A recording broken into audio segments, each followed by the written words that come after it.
Hey everyone, this is Rene Wise, and you're listening to Common Sense Records Presents. CSR Presents. CSR Presents. Rene, it's great to have you here. Thanks a lot for being and accepting the invitation, for coming to the live radio show and also to record the Common Sense Records podcast. Welcome. No, thank you for having me. It's good to be here after my failed attempt last year. So this is the third attempt, your second visit to Mexico City. Yeah. I was meant to be here in, I think it was July. July last year, but I was in North America and ended up getting like really bad food poisoning and couldn't make it, unfortunately. But that happens sometimes. Yeah, I mean, you're traveling like, all around the world. For me, that was the first time I had to cancel a gig from being ill. Like sometimes it happens where you get a bit sick before traveling, and you get like a flu or something. But usually I've always managed to push through and still do it. But this was the time where like I couldn't even leave my bed. So I was like, okay, this one I have to tap out. How long since you have been traveling like everywhere, like in this kind of pace? I would say things started getting really busy from pretty much as soon as COVID started to calm down a bit, which was, let's say, like end of 2021, I think. So like from 2022 onwards, that's when I started getting really busy, which is, it seems weird because during COVID, like at the peak, it felt like after COVID, there was going to be nothing left, like no clubs, no festivals, no nothing. But actually, when everything started to open back up, that's actually when I became busier than I've ever been, which is nice, which is a good thing. So you're from Brighton, right? From Brighton, yeah, in the UK. It's like It's a very iconic place also for electronic music in general, not necessarily techno. Yeah. It's got like a very, more Fatboy Slim yeah, vibes, exactly. No? It's got a rich history, musically speaking, which is nice. Well as the whole UK. Yeah, of course. And I also think that the electronic music in UK, it's always like very special, very different of elsewhere. You know, elsewhere in Europe, elsewhere in the world, the techno is special. The house is special. I mean, there's something in the electronic music in UK. I feel like people in the UK are very passionate with certain types of cultures, especially like musically speaking. Like anytime there's been a bit of a scene or a movement within the UK, like musically speaking, it gets a very devoted following of people and like a very passionate fan base of people. That's why there's a lot of like iconic UK genres which have spawned like all of the jungle, drum and bass, dubstep, garage scene. And even till this day, that's still that whole scene and culture of all those genres is still really strong in the UK. How was it for you? You were born and raised in Brighton, or how was it for you? Yeah, I was born and raised in Brighton. And when did you realize like music was something meant for you? I think like from an early age, from maybe around 7, because I started playing the drums when I was about 7, but then I got into electronic music from 13. But even from a young age, I was always listening to music and always had an interest. Like when I was, even when I was like 8, 9 years old, I pretty much listened to whatever my older brother would listen to. So he listened to, for example, to a lot of like 90s hip hop. So back then I would just copy whatever he listened to, but I was always kind of intrigued in listening to a lot of music. And then, from 13 years old, that's when I started playing around with making electronic music, and I just never stopped, and then the rest is history, I guess. So you started producing electronic music, not necessarily techno, or where were you on that, and how did you discover like your own path, your own way, your own sound on techno? Yes, I started out making UK stuff, like mainly dubstep and drum and bass. That's what I got into initially. I also started DJing like 1 year after that.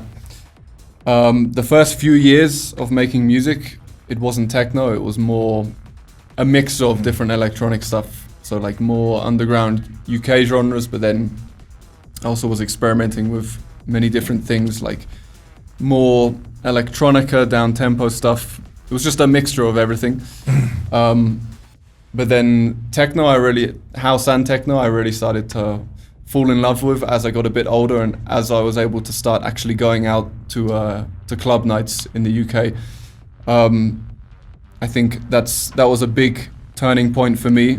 With techno was actually experiencing it live, because it's really music which you have to feel and you have to experience like on a sound system. It's like sound system music, and that's when I really understood it, was when I actually felt it and not just heard it.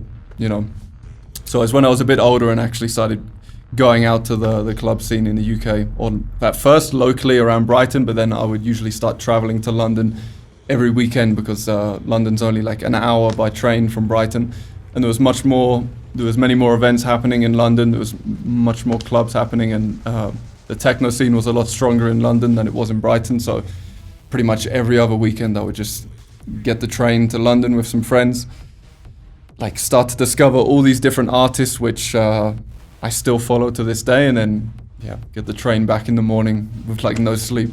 Just whilst everyone was going to work in the morning, we were just coming back to Brighton on the train after being out all night, not looking in the best shape, but I can imagine. But with the soulful feel, exactly, no? Yeah.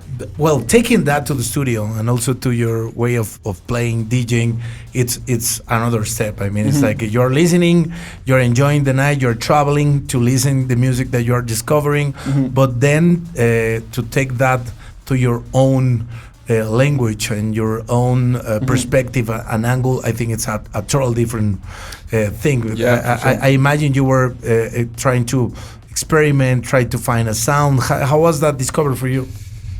I mean, in the first few years, you're kind of just emulating the things that you like. I think that's how everyone learns in the beginning, is you kind of have to emulate and copy, in a sense, to develop your own skills and your own technique and to find your own path. But one of the biggest references for me, even till this day, which really helped shape my own path in music and in the sound that I make, is actually from all my experiences on the dance floor and listening to other DJs. Like all those hours on the dance floor and listening to all these DJs I admire, and those experiences and feelings that I took away, that's just what I took back to the studio and tried to capture within my own productions. I wanted to take that feeling that I got from the dance floor, listening to a DJ for hours, and try and mold that into 5-6 minutes into my own tracks. And like I said, even till this day, that's still what inspires me, is trying to replicate that feeling from being in a room with a good sound system, with the right lighting, with the right crowd and atmosphere, just all of those different variables, and taking that and kind of emulating that within my own music. But I agree with you. That's the moment when the music got you, no? For sure. Okay, this is the moment that I'm gonna take a path from here. Yeah. You mentioned several times like the DJs that inspired you, producers, etc. Any names that you want to share with us?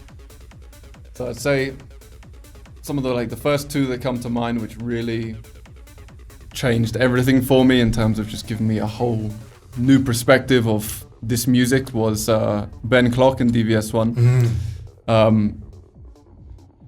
Ben Clock was one of the first real techno DJs which I heard live, because before that point I knew about techno and I knew about different artists because I was following it for a year or two. This was many years ago when I was still a teenager, but I'd never really experienced a proper techno DJ live yet. And so I remember Ben Clock was playing in London, doing a 6-hour closing set. So I went along with a friend, and that night really changed everything for me. It really, like I said, made me understand this music and the complete different experience that you have when you actually hear it and feel it live. And then soon after hearing people like Ben, that's also when I heard people like Zach DVS1 for the first time, and simultaneously I was also listening to people like Luke Slater and Jeff Mills, but didn't get the chance to hear them live. But slowly over the next coming months, I would start to hear all these different artists perform, and just they're like a few of the names which have shaped my taste and my sound even till this day. So they're some of the first names which really changed everything for me. Zach has been sitting here on the same spot. Yeah, I saw him. What can we expect from tomorrow? I mean, what's the moment that you're living as a DJ performing recently, and what are you waiting from Mexico City in your second night? I mean, I know that it's already going to be a super good energy. Just the people in South America in general are super crazy, but in a good way. Yeah. So they always like really feed you a lot when you're playing, because as a DJ, the energy that the crowd is giving off, it kind of goes hand in hand with also your energy. So I already know that it's going to be a good vibe. Musically speaking, that's hard to explain. No, don't worry. No, you don't need to explain that. No. But I had some really good shows this month, so I'm feeling like very inspired and very in tune with my music at the moment. So I have a good feeling about tomorrow. So from here you're playing in California and then in Canada, no? Yeah. So you're gonna be experimenting different weathers, mate. Yeah, that's for sure. Maybe the different climates will make me play differently. Who knows? Bueno, Rene Wise, do you like Portuguese wine? Do you drink wine or not? You're part of the new generation that doesn't drink? I don't drink, no. Okay, you're part of that. But it's like wine. Now you're a statistic now. Wine is something which I do want to get into. Like I want to acquire the taste for it, but yeah, I think But you live in Lisbon, so you live in the right place to make that happen. Exactly. So maybe next time I'm here, I might be like a wine connoisseur. Let's see. But for now, no. Well, thanks a lot, mate, for being here. No, thanks for having me. Las conversaciones que definen lo más relevante de la historia y la cultura del techno. CSR Presents. CSR Presents. Una producción de WARP y Common Sense Records.